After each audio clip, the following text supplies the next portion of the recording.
Hey there, I know you're on a journey from grief to growth, just like I am, and you may be looking for tools to help you live a more soul aligned life. Well, head over to my Grief to Growth store. It's your one stop shop for inspiration, for healing, and for transformation. Inside there, you're going to find some free resources to help you get started. You'll find guided meditations to calm your mind and reconnect with your spirit. You'll find signed copies of my book, Gems of Healing.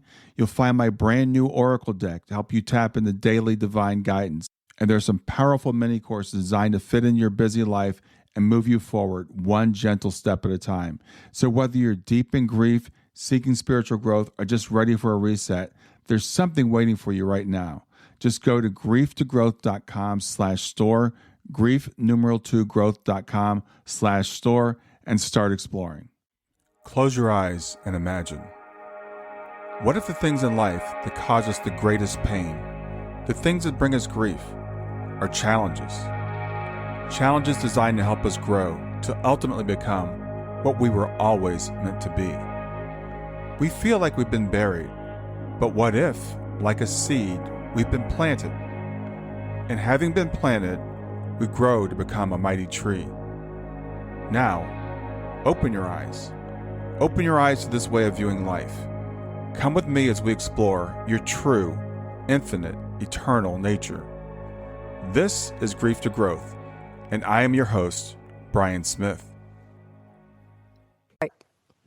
Hi there, I'm Brian Smith. I'm going to welcome you to Grief to Growth, where we explore life's biggest questions: who we are, why we're here, and where we're going. So whether this is your first time tuning in or you've been walking on this path with me for a while, I'm really glad you're here today. This show is a safe space to help you navigate grief and discover the hidden opportunities for growth and transformation that life presents us, even as its most challenging moments. Today, I'm thrilled to welcome back someone whose story deeply resonated with me and so many of you in 2022. It's Dr. Lotte Valentin, and she first joined us in episode 210 way back in May of 2022. If you remember that conversation, you'll recall how her two near-death experiences turned her from a staunch atheist into an evidential medium, a medical doctor, and an internationally known spiritual teacher. Her journey from tech analyst to intuitive healer, starting medical school at age 54, was nothing short of extraordinary.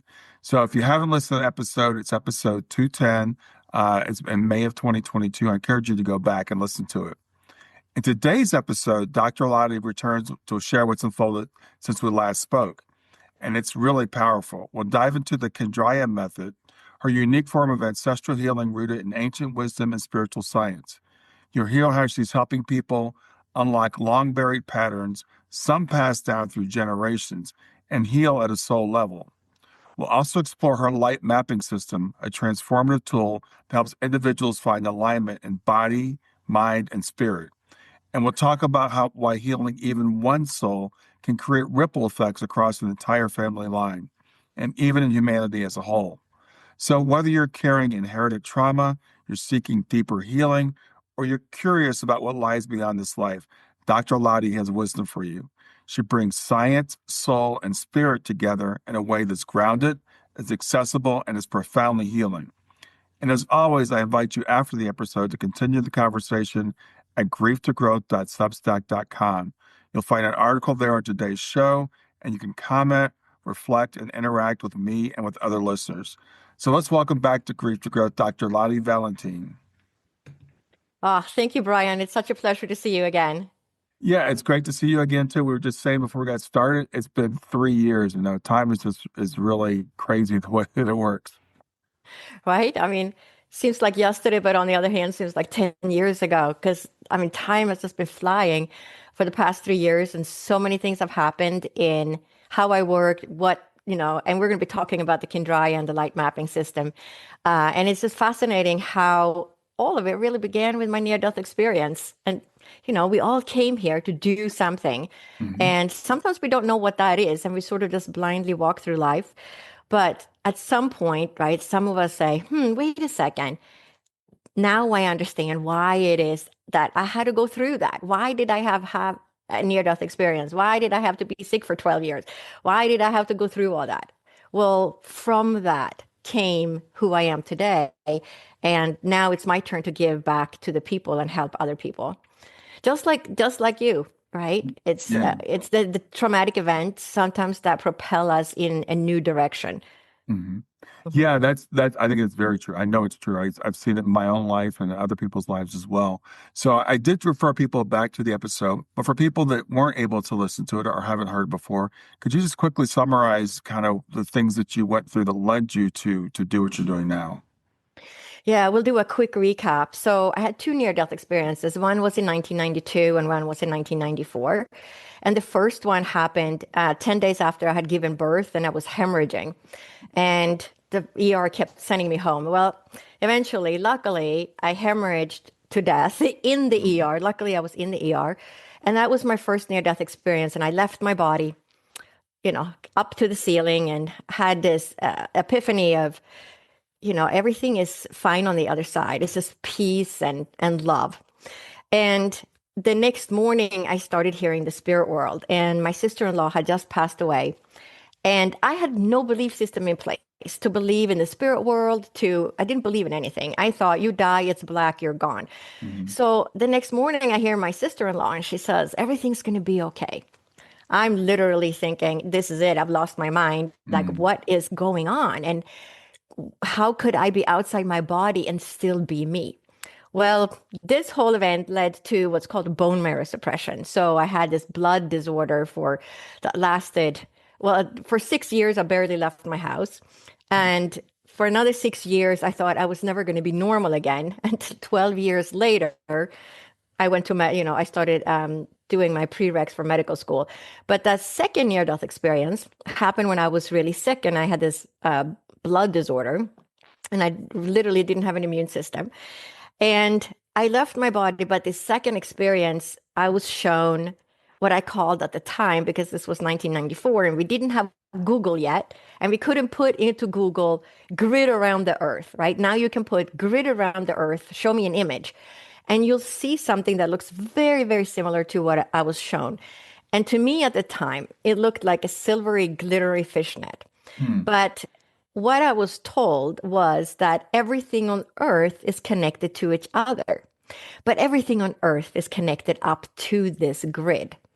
And that is literally what my work has become today, Mhm. right? But then over several years, those 12 years, I kept hearing the spirit world and I would know things before they happened. And I thought it was all coincidences. And I would write things down. I would have a book and write things down so I could say, okay, this is not a deja vu. This happened 2 days ago. I had this dream or I saw this. I had an image and I could verify my own experiences. So after 12 years with these training wheels on, that's when I was guided to go to medical school. And then I went to medical school when I was 54 and then graduated. And as soon as I got out, met a woman that in a training for craniosacral therapy. And she was a medium and she had trained at Arthur Findlay College. And she said, somebody is here that wants to give you a message. And it was my mom. And I was told I have to go to Arthur Findlay College and study mediumship. And I didn't really understand why. And I went back and forth several times over Mhm. 2 or 3 years. And but now I understand why, because I had to develop the skill. I had to hone the skill. So for all these years, I had received messages from the spirit world, but they were related to my life or people I knew. Mhm. But I didn't know even that it was possible to bring in a loved one for somebody else until I went to Arthur Findlay College. So it is the combination of my medical education, my mediumship training that has led me now to work with ancestral healing to help people create healing in their own lives. Wow, that's quite a journey. I can only imagine that at that age to say medical school, that how did that land with you or and with your family? So I know it is kind of an interesting topic. So the interesting part is that my father was a general practitioner. Hmm. And my mom went back to work when I was 12, and I was the fourth kid. I was the last kid. So she was a like a hospital floor administrator. So the first person you see when you go to the hospital who Yeah. sits at that desk and then guides you to, oh no, it's room 4549 down that hallway. That was my mom, and she just worked part-time. But my parents' friends were all doctors and the wives were all nurses. So my whole childhood, I grew up hearing my parents talk about medicine nonstop 24/7. And Hmm. if they had friends over, they would talk about medicine. They would say, hey, I have, this patient with this, I don't know what it is, and none of the labs are coming back. Everything says normal, but there's something wrong, right? So I grew up listening to all these conversations. And I always wanted to be a doctor, but it was really hard. And then you had to major in science. And in high school, I said, no, it's more important to have friends because studying science in high school, there was only, I think, one other girl that was going to go to science. We major in high school. So I Hmm. said, forget that. I'm not going to have any friends. So I majored in languages and business in high school. And then I met an American. He was an exchange student in my high school, ended up marrying this American and coming to the United States when I was 21. Hmm. So my whole life changed. And then I ended up, he had a year left at college at Boston University. So while he was finishing his last year, I worked as the departmental secretary for biomedical engineering. And I would type, this is before we had computers. So you would have to type the research papers on a typewriter. Hmm. And I didn't even know what I was typing because all the words and scientific terms, I had no knowledge. I had, school learned English. So anyway, to make a long story short, I transferred into Boston University, majored in business and computer science. Again, I said, I really want to be a doctor, or maybe I should be a nurse, like Dad told me, because it's school is not as long, and you Hmm. could be a nurse. And the science classes were just so intimidating because I didn't have the command of the language yet. So I said, no, I'm just going to do business. I know about business. I know about computers because I worked in that engineering school. So majored in business and computer science and went to work for IBM as a programmer and systems analyst in Westchester County, New York. Yeah. So, and that's where my life sort of started. So yeah, I've come a long way. It's been a Yeah. long journey, but now I understand that all these experiences were just part of who it made me in the end, right? It's being able to relate to people that work in that environment, and then I had, I was sick and I had all my spiritual experiences. And while I was still taking my prereqs for med school, I went back and got a job as a sales rep in the biotech industry and sold cancer detection. And then I became the national sales manager for that company that sold cancer detection. And then Hmm. I went to med school. So, Wow. right. So it's interesting. So when people say, I feel stuck or I need to change my career, there is nothing that's stopping you from doing that. You just have to take small baby steps, right? I tell people to take any course at the college to get Hmm. yourself back into that environment. I don't care if it's basket weaving, but it is, people often feel trapped in what they're doing. They have to pay the bills and you have kids at home. Make a long-term plan. Your kids are eventually going to grow up, right? And move out, Right. and be ready to make that transition at that point. But, to make a change also takes years of planning. I wasn't taking so many prereq classes to get into med school. Right. All the Exactly. chemistry, all the, the chemistry, the organic chemistry, biology, physics, math, and all the things I didn't have. So, and it was no guarantee I was going to get in, but hey, you got to put one step in front of the other in order to get forward in life. Yeah, I love that. I love that your life is a perfect illustration of that nothing's ever lost, right? You take these skills that you learn from one thing, you roll it over to the next thing, and you don't even know how it's going to play off. Also, it's never too late to make that change. Sometimes we feel, as you said, that we're stuck. So you've made this incredible transition, but also it's still healing.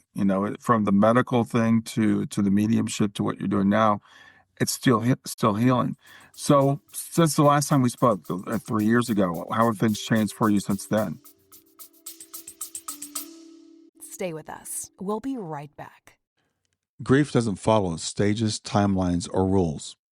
And if you've ever wondered, am I doing this right? You're not alone. That's why I created the Grief Check In. It's not a test, there are no right or wrong answers. It's simply a gentle way to understand how grief may be showing up for you right now. In just a few minutes, you'll gain clarity and language for what you're experiencing without judgment, labels, or pressure to move on. If you're wondering where you are in grief, this is a safe place to look. Go to grieftogrowth.com/check-in. That's grief, numeral 2, growth.com/check-in. So things have changed a lot because I have really been guided to work with ancestral healing. And now Mm, I understand why it was that I was shown that grid around the earth, that silvery, I call it the silvery glittery fishnet because I grew up in Sweden and rowing the boat for my grandmother, laying the nets in the ocean. mhm. And when you lift that net out, those little water droplets on the fishnet sort of sparkle in the morning sunlight. So, but it's having to gone through all that. That's what guided me to enter ancestral healing, and it's part of that journey is the mediumship. So when I was doing, it really got me interested in ancestral healing. I swear the spirit world just kind of knock on our door and tap us on our shoulder and says, "Hey, I'm going to show you a couple of things." And we keep wondering why things keep repeating or why things keep appearing, right? I feel like that's the spirit world saying, "Hey, over here, here's your baby carrot. Go in Mhm, this direction," right? mhm, mhm, Because I was working as a medium. I was still in practice in my clinic, and I was doing mediumship readings on the side. And I had like 3 or 4 readings in a row, right? When you start thinking, am I talking to the same spirit I talked to yesterday? No, this is a different spirit, right? Because the message was the same and mhm. the pattern was the same. And it was almost the identical readings for 4 different peoples in 4 different places on earth. And it started with the grandmother coming in. And then I would say, your grandmother, it feels like a motherly figure. It feels like, like could be a mom or a grandmother if it's more like a grandma. And this person had a really difficult life and had a lot of like abuse from the grandfather in one or another way. And then I would see 3 children, and then I would say, I see 3 children. So, your mom is one of these children, and she married somebody just like her dad, and that was your father. And he was also abusive in one way or another. Mhm. And the client would say, yes, that is exactly correct, right? And this happened like literally 4 times in a row, 4 readings in a row. And I said, what is it with this pattern repeating? And why is it I'm getting the same kind of reading that has never happened? You get the same kind of reading. Usually they're very different. Mhm. And I had been already been drawn to ancestral healing. And so I started studying ancestral healing, which is a form of counseling. And I started learning how the patterns get passed down from one generation to the next. Well, now that has evolved even more because when I work as an ancestral healer, I don't just use the counseling method or the theoretical or the cognitive mind thinking. I I integrate that with my mediumship skills and somatic awareness or intuitive abilities. So when I work as an ancestral healer, I integrate both my learned method of how patterns typically show up, but also, sometimes we don't know. Sometimes I'll be working with someone who says, well, most people will say, there's a part of the family we don't know well, right? It's Right. very common.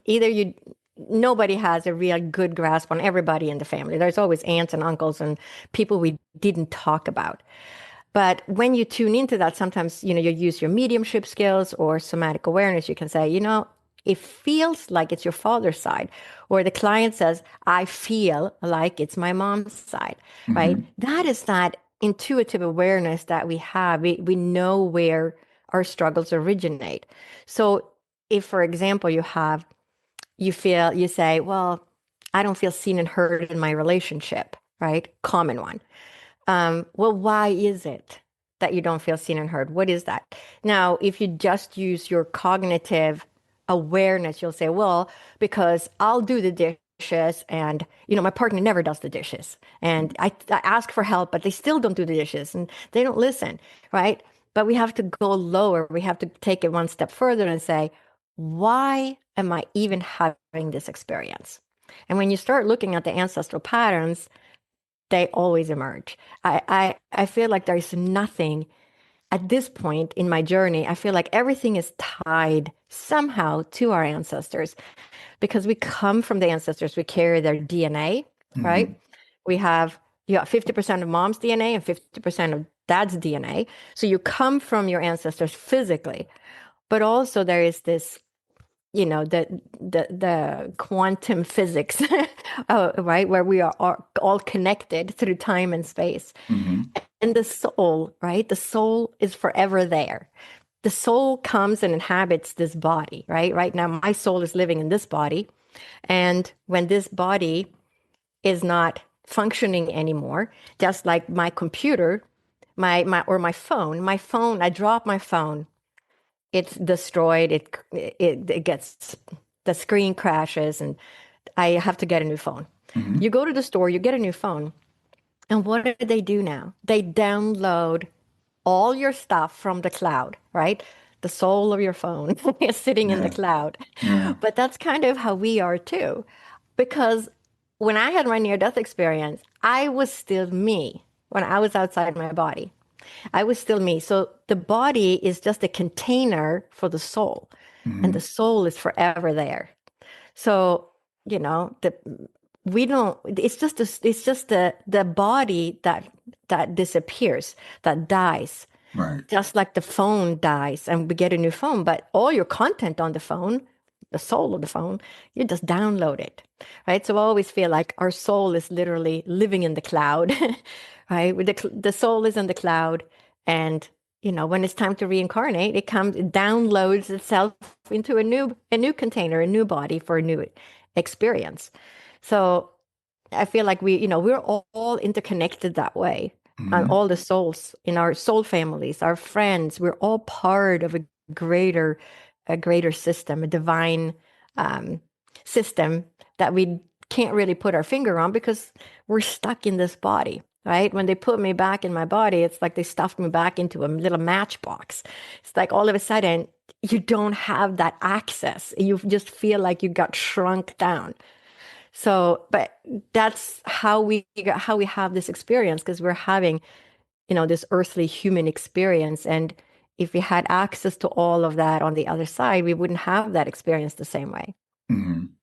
Yeah, that's a great way of looking at it. I love the cell phone analogy. I think it might be the first time I've heard that. You're absolutely right. It's like it's so easy now. You get a new phone, and you just that phone basically becomes the same phones you had before, different hardware, but it's all the same information.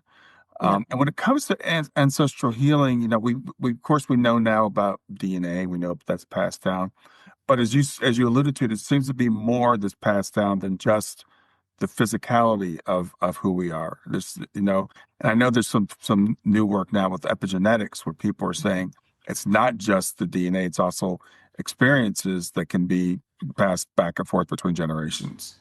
Yeah. So they know from DNA studies that trauma gets passed down on the DNA.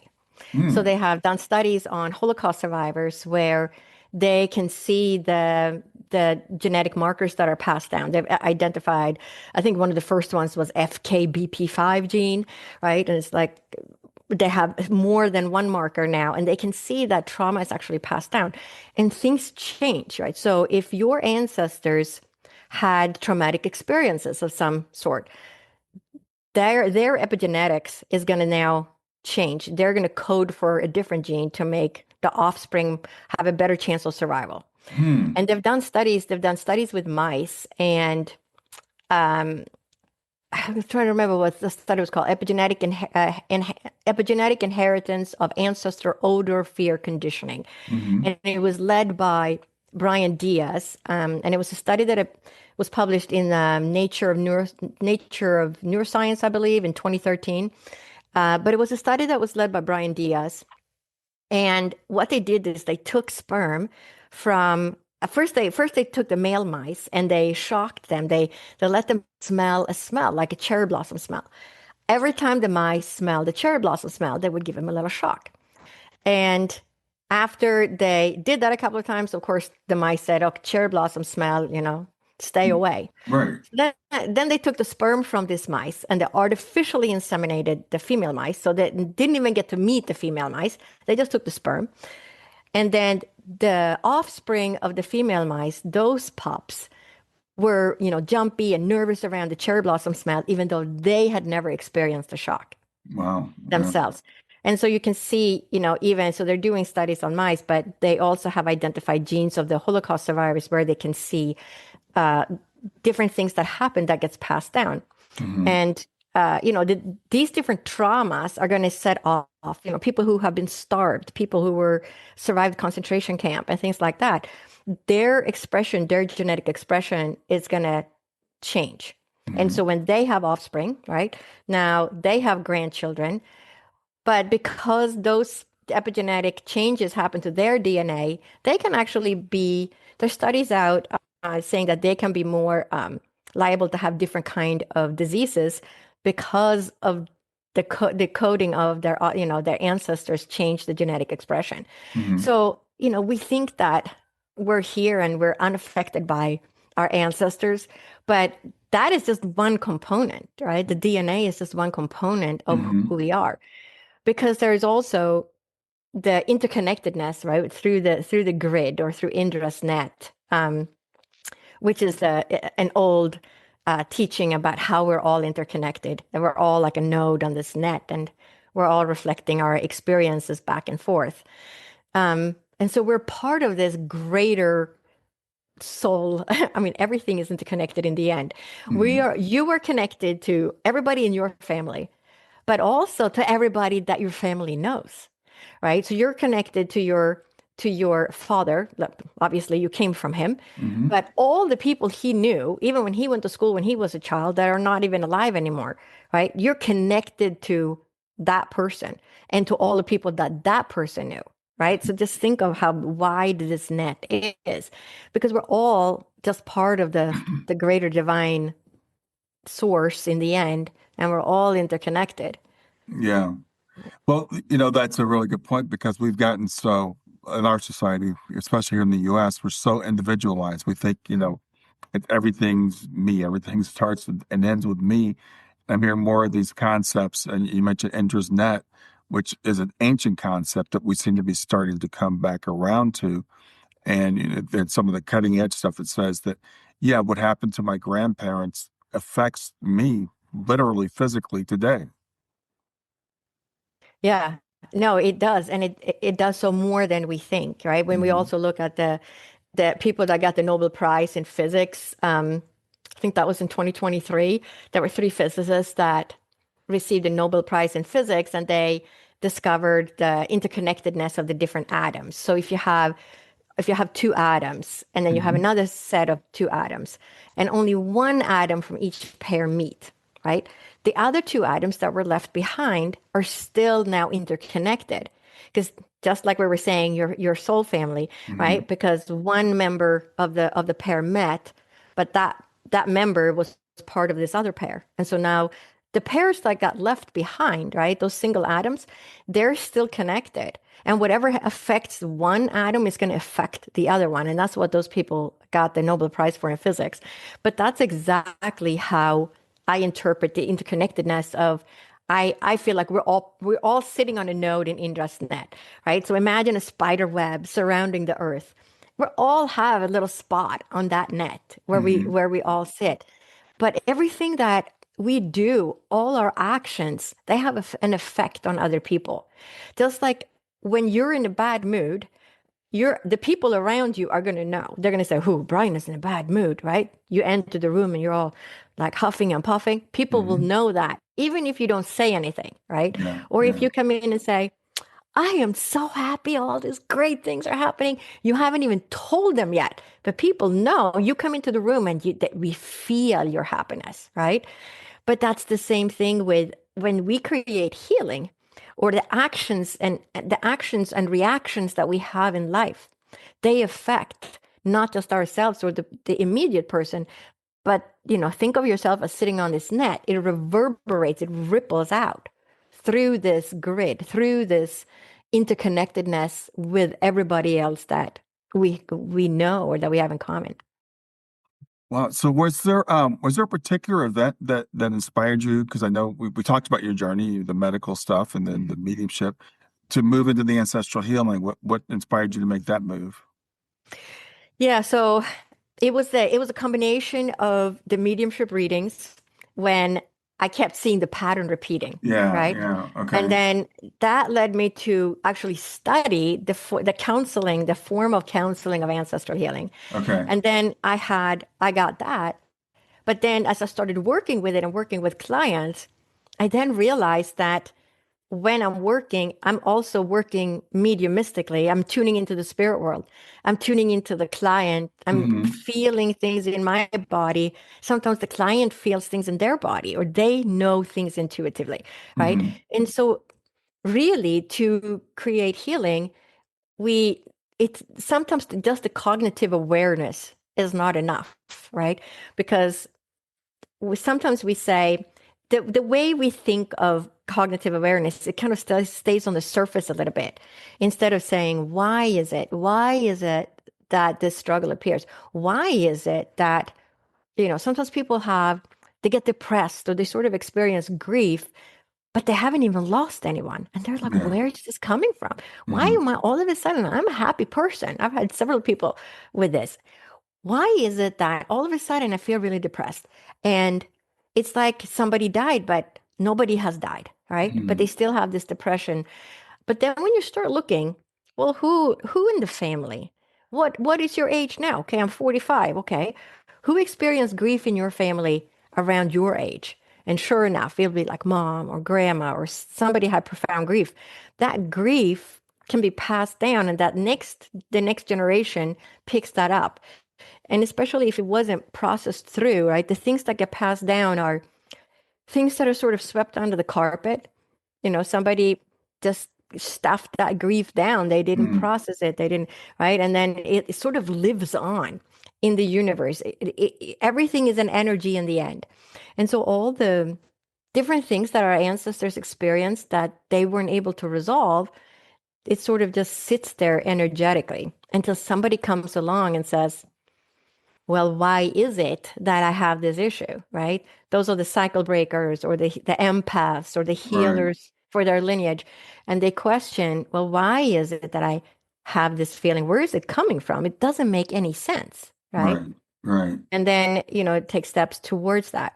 Yeah, so this is another way of healing, and I was thinking about like in again in our Western medicine, typically we're looking for physical mechanisms. I have this because this happened, Hmm. this gene or whatever, which may be a carrier of some of this information, but there's more to it beyond that, and we see family Hmm. patterns where people have anxiety that runs in the family, or depression that runs in the family, or even some physical conditions. So this is I think another component of how we can look at that. Yeah. And I'm going to say, so our experiences and the way things show up in our life, it's never just the one thing. So when you think about, well, people say, I grew up in a house where, it was dysfunctional in one way or another. Hmm. So they pretty much had to learn to take care of themselves as a child. Hmm. Well, that's their lived experience. That's part of the issue, right? And we often go to counseling and we say, I had this lived experience as a child and they just left me alone and there was no food in the house and all these different things that happen. Hmm. But then when you start looking at the bigger picture, so sometimes we do a lot of counseling, a lot of therapy, which is good for many different things, right? But sometimes that's not enough. And we go through years of therapy and we still Hmm. don't know what it is. We still can't put our finger on it until one day we start looking at the bigger picture and Hmm. say, well, why is it that I grew up in that family? Why is it that I had that experience? What was the experience of my parents that were so dysfunctional? Why were they so dysfunctional? Hmm. Where did they come from? What was their life like when they were children, right? And you start mapping things out and you realize that many times you're repeating a pattern. Many times it's a common we have an alignment with someone. So let's say mom wasn't happy in the relationship because dad was never home. He traveled a lot for work, and when he was home, he had disregarded the family and he just watched TV. Right. So the children were never seen and heard. The wife didn't feel seen and heard. Right. Then you look at the where that woman that is complaining about the husband is never around, never available, doesn't give any emotional support. Well, if you look at her parents, this is just an example. This could be an example. Doesn't Hmm. have to be that this is the issue, but it could be. So if you look, let's say this client's parents, her dad also was never home. He was always working, he was always traveling. And so this daughter is repeating what the mother experienced. The Hmm. mother could never figure out how to change that. She came from a different generation. She was told to be subservient to the man and you just do what you're told. So there was never anything that was discussed. Nothing Hmm. was ever resolved. Her husband might not even have known that she was unhappy in the marriage, right? Because she was raised to be subservient. Then the daughter comes along, but what happens is that we subconsciously merge with that behavior. So as a child, we have unconditional love for our parents, Hmm. regardless if they're nice or not, because we're dependent on the parent. We're not going to have a place to sleep or get fed if it wasn't for the parent. So as a young child, like a toddler, we see our parents just like if you were a child, you would know when to ask for ice cream. The ice cream truck is on your street, and you know if mom or dad is in a good mood, if it's a good time to ask for ice cream or not a good time, right? You Yeah. know your parents' emotions. But that's the same thing with everything else. So you tune into that as a child and you say, "Hey, mom, I can see that you're unhappy in the relationship with dad. Dad doesn't see you. He doesn't hear you. He's ignoring you. Don't worry, mom. I love you so much. I'm going to help you carry this burden." You grow up, and then guess what happens? You invite somebody into your marriage Hmm. and marry somebody that is just like that. And you're literally reliving mom's life until you wake up and say, hey, wait a second. Why did I marry somebody just like that? I'm repeating my mom's cycle, right? And these Yeah. are the people that have that epiphany. And then you can break that cycle, right? And you can, if you're supposed to stay together, then there would be counseling, there would be healing happening. But if you're sometimes it's not. Sometimes you're meant to break apart, and so there's more, right? There's our own life contract, or what we came to the world or to Earth to know in this life. And I think we have things that we came to learn, things that we came to do in this life because many times when I have worked with astrologers, they will tell me that my near-death experience was supposed to happen on that specific day, right? Hmm. And the different things that have happened in my life, and they can clearly see it in the chart. So I'm going to say there must be some kind of a movie script in the background where Hmm. we sort of incarnate and say, we're up at the coffee counter in heaven and we say, you know what, give me number 35. I'm going to marry someone who's not going to see me. And then I'll take number 73. I'm going to try and heal that ancestral wound. My mom is going through the same thing. And then I'll do number 46, right? And we come down with all these sticky notes all over us and say, I don't know, what am I doing here? And why is it that I have all these issues to Yeah. solve, Yeah. right? But I'm going to say there are certain things we incarnated to learn in this life. And then there's a component of free will where, well, if you go this way, then this thing's going to happen. If you take this road, then this thing's going to happen. It's like we have different detours or different paths. But I'm Yeah. going to say that the main things in our lives are definitely part of who we are in this life, right? So when I think of what people have told me about my astrological chart and then in numerology, right? And do you know numerology? A little bit. Yeah. A little bit. So in numerology, I learned that it's only like 10 years ago, I learned that I'm a life path 11. So life path 11 is a master number as a healer. So I literally came to the world to create healing for other people, to Hmm. help other people find a way to heal. And I mean, now my life makes sense. Did it make sense when I was sick, when I was in my 30s and Right. I had my near death experiences? Absolutely not. It just turned my world upside down. I didn't know if I was ever going to get well. I thought I was never going to have a job again. I was just going to be housebound for the rest of my life, right? Hmm. Because I was so sick and I had to go through all these things. But now I know that it's in my chart. That was in my chart too. And I had one astrologer tell me, "Oh, and then you got well. Like, let me see, you got well when you were 44." And I'm Hmm. like, "You are kidding. You can see that?" And he said, Yeah. "Yeah, that's has to do with your past lives and blah blah blah and karma and what you're here to learn in this life." And you can see how certain things we came to have certain experiences in this life, right? And that's just part of the journey. And then we have things that, what I'm wearing today or what I'm going to eat for dinner is my choice. But Yeah. right, I feel like the choices are smaller than I think sometimes we think, because everything is sort of outline. I'm going to say we have an outline. We have chapter outlines for our life, right? And the different things we're here to learn. Yeah, I think that can be very freeing. And there's I love the way you put it, because I this kind of conclusion I've come to also. Some people say they go to the extreme to say either everything is planned out and you can't change anything. It's all, it's all deterministic. It's a mechanistic universe, for example. Or they say, well, everything is just random. There's no pattern at all. And we can see indications of both as we're going through life. And the good news about what we're talking about here with ancestral healing and stuff is we can change some of these things. Once we become conscious of them, we become aware, we can break some of these patterns. So we're not saying that you're stuck in this pattern and you can't get out of it. Absolutely. And especially when, for anybody that's listening, anybody who's listening to your podcast is going to be somebody like that, because number one, they're listening to your podcast, right? Grief to growth. So they're already on that path of trying to change things. Right. And it's so interesting because, I mean, the most miraculous things happen, like, because I've been working with this for so many years now.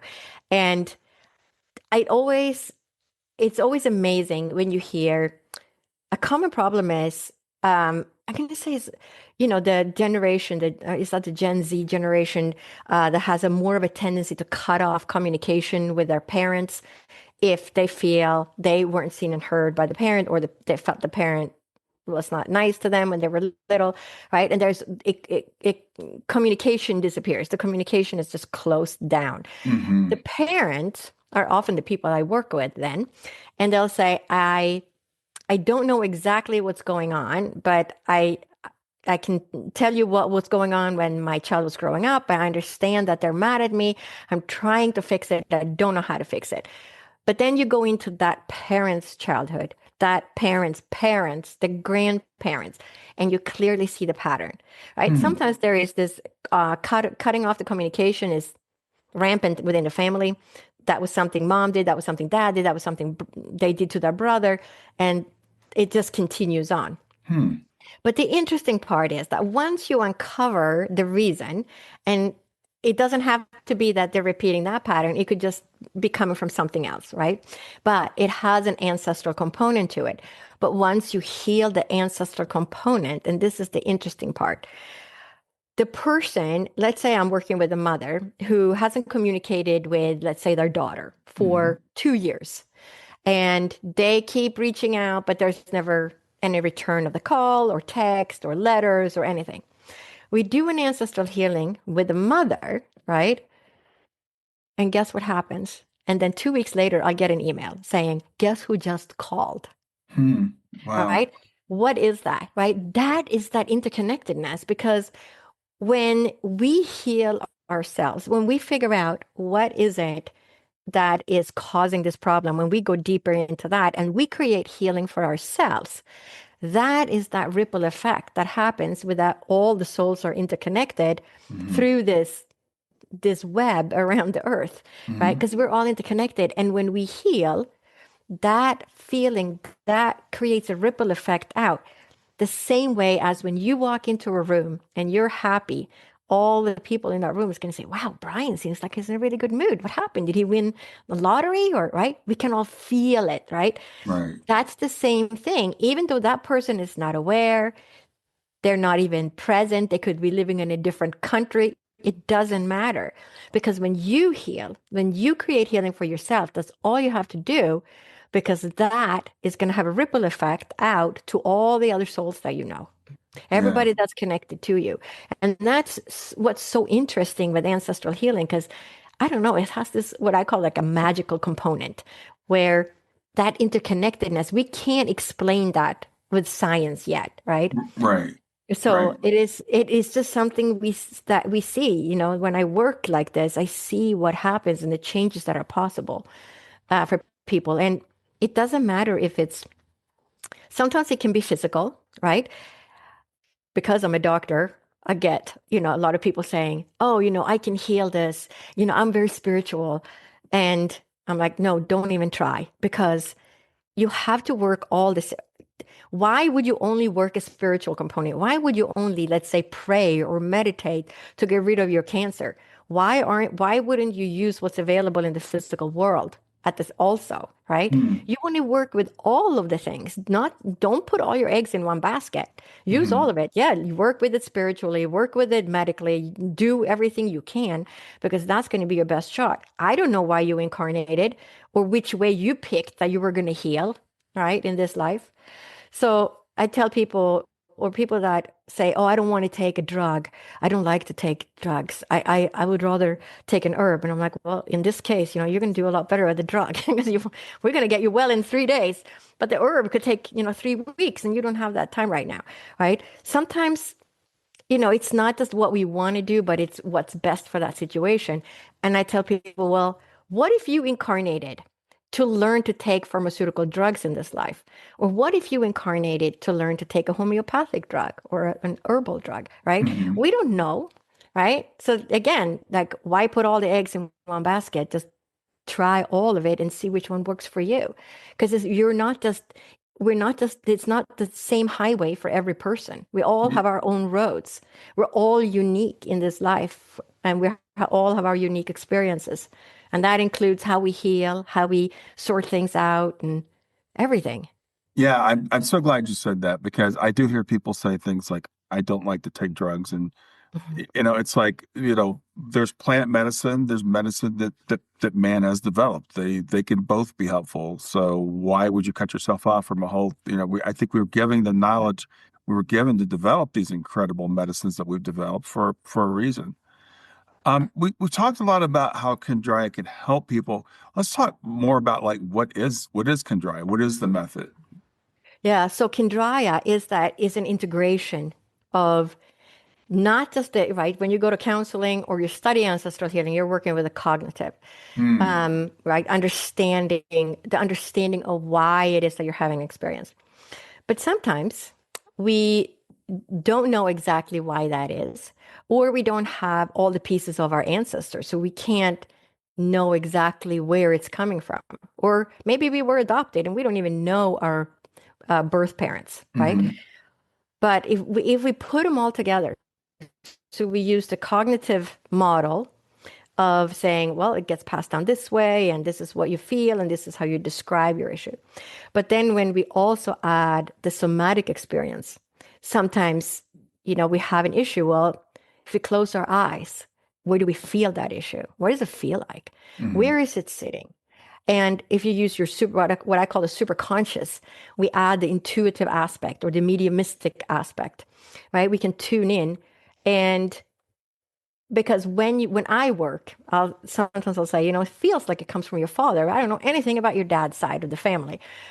And the client will say, yeah, that's how I feel too, right? Hmm. Again, there is that it's like we have an intuitive knowing of sometimes where the pattern is coming from. And then the client may say, well, my dad's family had all these issues. And then all of a sudden, we can unwind that thread and we can say, oh, yeah, it comes from dad and his dad and probably, 5 ancestors before that, but it's the father lineage, right? And then, we have a direct relationship with what it is that we're struggling with, maybe with dad, right? And many times people say, oh, I know my wound's coming from dad, but the wound is actually coming from mom because they think it's dad because dad was mean to them in one way or another, but they're really aligned or repeated the pattern of mom, right? Hmm. So it's just a matter of sorting it out. But once we have to integrate all of it. So instead of just working on the cognitive or talk the mind and rehashing our struggles, right? Because to a certain extent, we keep talking about our struggles and we keep talking about it. And it's like a broken record, right? You get stuck in that groove for those of us who grew up, who are old enough to have played records. But now the records are back. So, you get stuck in that groove and it Hmm. just goes around and around. But you want to get out of the groove. And by using your somatic abilities and intuitive abilities, you create, a three or a multi-layered system where you're accessing your ancestors. So when I work with Kendraya, I help people tune into that, tune into the field, tune into the ancestors to create that healing. And once we can recognize where things are coming from, that's when we can also create healing. Not any different than when you're learning division in school. And as a child, you may struggle with division. And then one day, all of a sudden, it clicks into place. Yeah. And now it's super easy. You fly through the homework, right? But up until you get that aha moment saying, now I get it, right? I'm going to say it's the same thing with our struggles, whether they're physical or emotional or spiritual struggles, that once we create that aha moment of why is it that we're struggling in the first place? Mm-hmm. Where is it coming from? Where does it have its roots? That's when we can heal it. Because once we understand it, it just goes away, right? Because now it's clear. Yeah. So tell me about some of the transformations that you've seen using Kandrya and your light system. Yeah. Oh, there's so many. So people all of a sudden, right? Relationships work. Communication is reestablished with family members. Mm-hmm. I mean, I had one client once who hadn't spoken to their mom in like 10 years. And we, did the Kandrya ancestral healing and literally, and then a year went by and I didn't hear from the client. Client came back for something else and said, "Oh, you won't believe what happened. After we did that healing, my mom is my best friend now. She calls me. We talk like almost every day, right? Mm-hmm. I mean, it's just miraculous changes that happen. And there's something that happens. There's, what in the field itself, right? So Kandrya is you're working with the field. You're working with that invisible grid. Mm-hmm. We are all part of the field. So you're restoring the coherence of the field because whatever your ancestors couldn't heal, and sometimes it's impossible to create healing. Maybe the person had a terrible relationship with their father, who is the client's grandfather, but grandpa died, and so there was never any healing done between the two. Mm-hmm. Oh, well, that gets passed down to the next generation now because Mm-hmm. it's all the things that never heal that get passed down, right? Those are our struggles. And of course, all the good things that get passed down, that's not a problem, right? Right. Right. Only the things that were unresolved by the ancestor, that's what gets passed down. So, and then we find ourselves in these patterns or people saying, I'm on my third marriage and that didn't work out either. I don't know what I'm doing wrong, right? Mm-hmm. And then you do an ancestral healing and it's like it all clicks into place. They see it. And then whoop, now the right person comes into their life and now they have happy life from then on. People's depression, I've had people had, depression for many years, and then we do an ancestral healing, and all of a sudden the lights come on, and they email the next day and say, "I don't know what happened, but I woke up and it's not there; it's gone." Mm-hmm. So it's just, sometimes I'm going to say there is a dramatic change. It happens very quickly. Like they wake up the next day, and the world is different, right? Yeah. It's just all of a sudden. And sometimes it's like 2 weeks. I don't know what's the 2 weeks seems to be a common one with the communication. Almost as if the ripple effect goes over there. That person is thinking about it for a while and says, something changed. I should reach out. So sometimes it's that 2 week window seems to be a magical window. Probably something quantum physically out there that's happening. Yeah. But there's, and people, physical things can also be, right? When we talk about physical problems, we could have been born with a problem that requires surgery that nobody has figured out what it is and they haven't found it yet, right? And that's just that person's journey, that's that person's life. Again, do we know what you have? No, not always, right? And sometimes we're told, oh, it's, you just have to work on it, pray more or meditate more. But Right. sometimes it's just something you were born with, a congenital defect. And other times it could be something that happened. Like I had one client once that said, why is it that you keep having all these physical issues?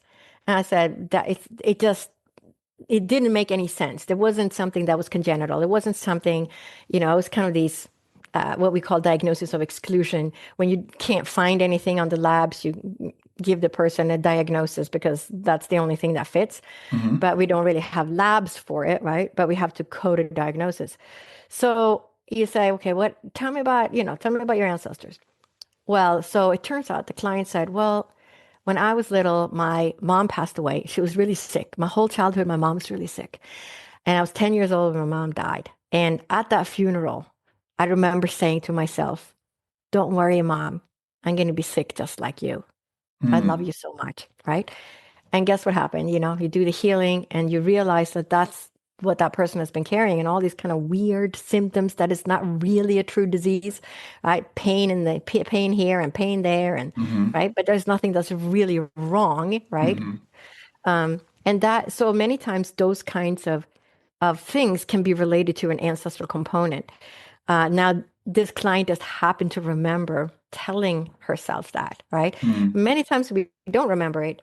And it can just be that we love the parent so much and we say subconsciously, right? This person remembered saying it, so it Right. wasn't subconscious, saying, Right. I love you so much. I'm gonna help you carry this through life. I'm gonna be sick just like you.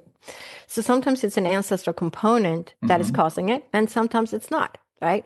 Again, we can't slot everybody into the same slot. Right. Everybody has a unique journey in this life. But one thing I can say is everybody carries ancestral wounds, right? We all have ancestral wounds that come from our previous generations. It's just a Hmm. matter of figuring out which ones you're here, which ones you're here to heal and figure out what that wound is. Because Yeah. everybody has ancestral wounds. Yeah. Well, I love the way, because I'm not much of an either or person, and I'm an engineer by training, and I believe in the physical, and I think we've done great things with physical things. But I think we've gotten too caught up in our society with ignoring the mind part of our mind body connection, let alone spirit. We know that mind can affect the body. That's why we have the placebo effect, which is well Yeah. documented, and every medicine that comes out has to go through a placebo trial because we know that effect can be so strong. But we tend to ignore that when it comes to, we going in the doctor, I've got this going on. It's like they don't ask you what's going on in your mind, or let alone what's going on in your ancestry. Yeah. Yeah, I know because it takes too long, and the doctor, the way the system is, it doesn't have time for that. It doesn't even have time for figuring out what is sometimes the physical problem, right? People fall through the cracks all the time. Right. If you don't have something that's the normal stuff, many times the doctor doesn't know what to do with you because it's really something very, very particular or it requires a specialist.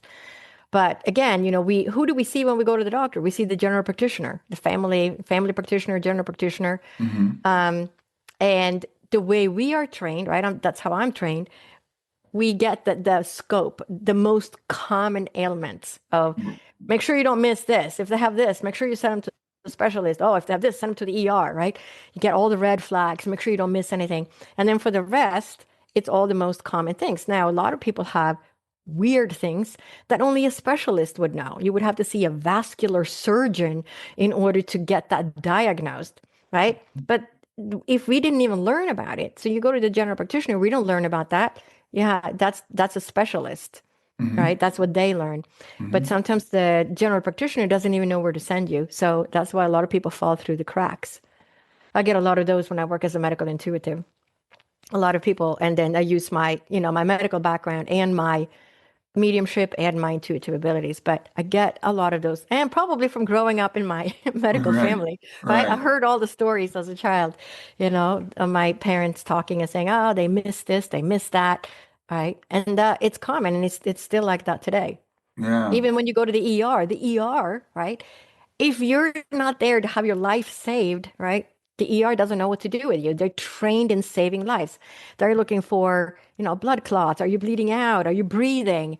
Right? All your organs look like they're functioning. All right, go on your way, send you Yeah. home Yeah. because that's what they're trained to do. They're not going to find that weird vascular effect that you were born with, right? Because they're not trained to do that. And then you go back to your general practitioner, he doesn't know. So it's very difficult. It's very difficult for people to find the correct help in our current system. Yeah. So how would you like to see our current system change? Oh, yeah. I mean, from the from the roots up, I think it's very difficult to change our system because the whole system would have to change. Mm, We need, definitely we need more time. We need more time because anybody who becomes a doctor, I'm going to say, you become a doctor because you want to help people. You want to help people heal. But the way our regular system is set up, there isn't enough time, for the doctor to really mm, get to know the people. Or, yeah. I mean, when I grew up, you know, my dad knew a lot of his patients by name, and it was so different back then. The neighbors would come into our house, and my dad would, oh, yeah, you need an antibiotic shot here. Let me save you a trip to the hospital, right? And Right. it was much more tribal, I'm going to say. We were more of a tribal society when Sure. I grew up in the 60s than we are now. Now it's just you go see the doctor, he comes, he or she comes in, they see what the problem is, they order some labs or they order some imaging, and you're on your way. Yeah. And nothing shows up. They're like, okay, well, it's all clear. You don't have to come back. But the person is still not feeling well. So it would require a big change where, we're going back to getting to know the person, getting to know their, the family they come from, their home life, right? And you get that from people who have left the system and have opened private practice, but then that becomes inaccessible to a lot of people because then that costs more money and it's not covered Right. under their insurance. And so it's a very difficult, system that we have. And Yeah. I hope that we can, change it to a better system. And, everybody should have health care. It's Yeah, that you made a and really good point there, about changing the system because I get to talk to people like you who do what we call alternative medicine or whatever word you want to put on it. But as you said, a lot of times there are people who have left the system. That's actually there are always people who have left the system. And it's hard for an ordinary person to have access to that, which is why, we're doing what we're doing now. So I know that you are doing some work with the Shift Network, and you've got an event as we're recording this at the end of December of 2025. You've got an event coming up. Tell me about that event you've got coming up with Shift Network. Yeah, so I'm really excited about it because I've taught a couple of classes before for the Shift Network on the more traditional or cognitive only way of looking at ancestral healing. Mm, But this time I'm going to be teaching Kindraya, which is what I developed, which is that integration of intuitive awareness with cognitive understanding and somatic awareness. So not only are we going to figure out what it is, each person is here to heal, I will take you on a journey, but it will also help awaken people's intuitive abilities. So we'll be doing work going back and forth between doing super conscious work, which is intuitive work or mediumistic work, however you want to look at it, to somatic work, feeling it within our body, to cognitive understanding of, well, where did this come from anyway? And so hmm we're merging all three to help create healing for people so that they can really create true healing, for themselves, for their lineage, backwards and forwards in time. hmm Because when we heal here, we are still connected to the people in the spirit world, right? They're our ancestors. We are all souls. We just happen to live in a body. They're living outside the body right now because they're in the spirit world. hmm And forward in time to our offspring or and to the people that are maybe not even born yet. Because when we heal, right, that wound is not going to get passed down. We're healing that now. Yeah. So by just focusing on ourselves, and that's the beauty of it, because many times people say, how can I change my partner? How can I change my child? How can I change, right? And it's focused on changing, but that's not how we're going to heal. The Right. healing has to happen from within. All you have to do is focus on yourself, create healing for yourself, understand why it is you're struggling with something, and then create this healing for yourself because that will ripple out to all the people that you know, whether they're in the spirit world or here on earth or not born yet. Yeah, I love when you said that because as you were talking about the Gen Z thing and kind of how communication with the parents, I didn't know that that was a thing. I just happen to keep seeing it over and over again. And I see the parents because they're my generation struggling like okay, how do I get them back? How do I change them? As Mhm. opposed to, the only thing we can really change is ourselves. Yes, exactly. Yeah. Because the reason you have been cut off, right, in the first place, is because they didn't appreciate the way you interacted with them. Well, why is it that you interacted that way, and where is that coming from? All you have to do is heal yourself. Start understanding where is it coming from? What is it that's causing this friction or non-communication?